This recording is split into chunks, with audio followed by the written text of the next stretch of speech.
कर्नाटका के गांव कुरांगिनी में कुछ आदिवासी रहते थे जो हमेशा अपने पितृदेव यानी अपने कुल देवता की सेवा करते थे। उनका मन था कि कुल देवता की पूजा अर्चना करके ही उनका जीवन बहुत अच्छा और बहुत सुकून से गुजरेगा। उनके घर भी हवा में झूलते हुए बने थे। वो चाहते थे कि गैर समाज का व्यक्ति उनके पास ना आए और ना ही वो किसी के पास जाना चाहते थे। हमेशा से खेतों से चावल और दाल और कई सारे फल खाकर अपना जीवन व्यतीत करते।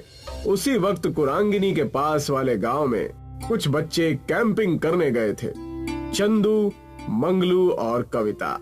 मुझे तो अब तक यकीन नहीं हो रहा है कि मैं हॉलिडे पर आई हूँ। सच कहा। यहाँ हम कुछ दिनों तक कैंप करेंगे और आसपास की चीजें भी ढूंढ निकालेंगे। मजा आएगा। हाँ, और सुबह होते ही हम आसपास के गांव घूमने जाएंगे और देखेंगे कि वहाँ क्या है।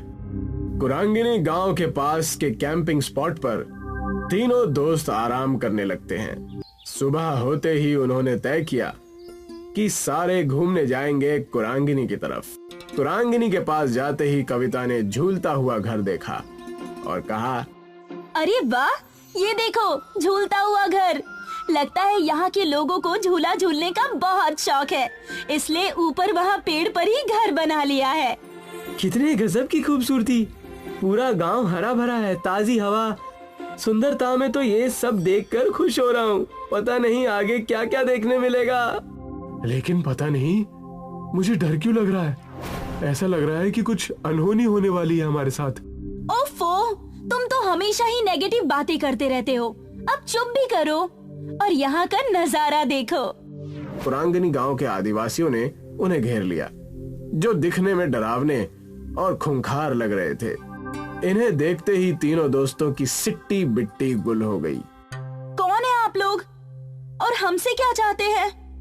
अरे, हमेशा शहरी लोगों को हम यहाँ आने से रोकते हैं। तुम लोगों को कितनी बार समझाया है, हमारे गांव के आसपास भी नजर मत आना, लेकिन फिर भी तुम नहीं समझते। अब तुम्हारी खैर नहीं, तुम्हारा हिसाब हमारे गांव के देवता करेंगे।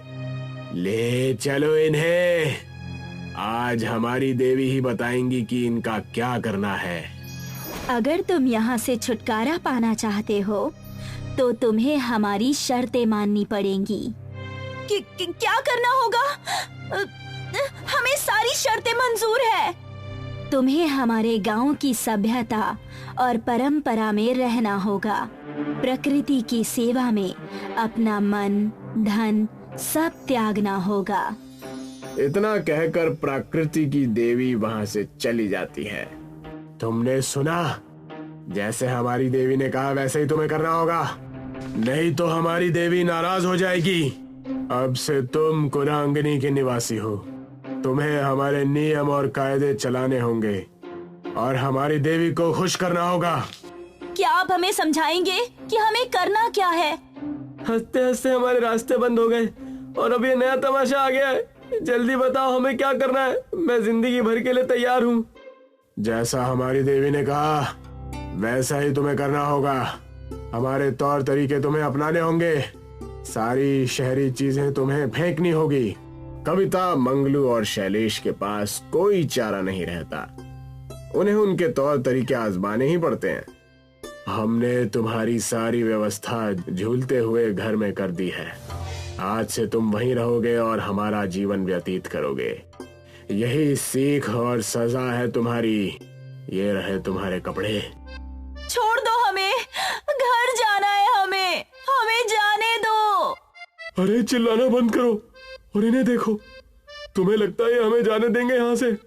हमें यही इनकी बातें माननी होगी, तब जाकर कुछ होगा। मैंने पहले ही कहा था कि हमें संभल कर रहना चाहिए, लेकिन तुम में से किसी ने मेरी बात नहीं मानी। उन्हें समझ आने लगा था कि प्रकृति सबसे बढ़कर है। ये रहा तुम्हारा भोजन, इसे खाकर हमारे साथ खेत में काम करने चलो। ये क्या है? मुझे ये सब करने की आदत नहीं है। दिखने में तो स्वादिष्ट लग रहा है। मंगलू, इसे खाकर तो देखो।